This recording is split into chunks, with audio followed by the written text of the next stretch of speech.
The eddy current demonstrator visualizes the effects of Faraday's law and Lenz's law, as well as how induced currents can be created by a moving magnet. It comes with a 12-inch long copper tube that's a 1/2 inch in diameter. It has 2 rubber end caps so you can store the slugs inside when not being used.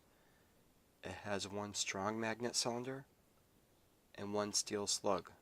Both of them have a rubber coating, so if you don't catch them and they hit the ground, they will not be damaged, as well as a instruction guide with activity suggestions and the science behind this. So here's the general setup. Again, you don't have to use a support stand. I always liked using a support stand to keep my hands out of it as much as possible so the kids don't think I'm doing something tricky. So I would start by dropping the steel slug down the tube and catch it. Have it do this a couple times so they can see, yes, it does fall through. Okay, and then if you want to do sleight of hand, keep one in your hand, switch it out to the magnet, drop the magnet down, and ask the students what happened. Or you can be up front and say, okay, now I'm going to use a magnetic slug. How will that change the performance? It's definitely falling slower, so you can ask the students to hypothesize, why is the magnet falling slower when the steel slug was falling pretty much due to gravity. As the magnet falls, it induces an electric current in the copper tube.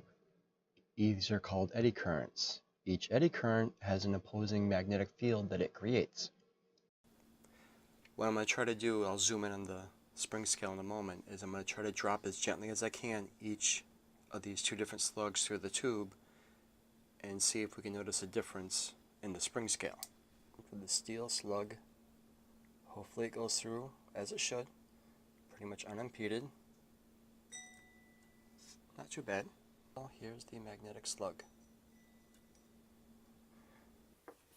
The eddy current tube is a perfect way for students to start learning about science without knowing anything about science. They can just start by dropping these through the tube and just observing why one is moving differently than the other.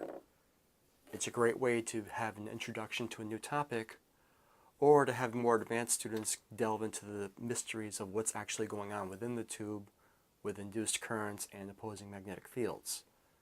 Not only is it great to introduce to Faraday's law and Lenz's law, but it's just a great visual way to get students excited about science.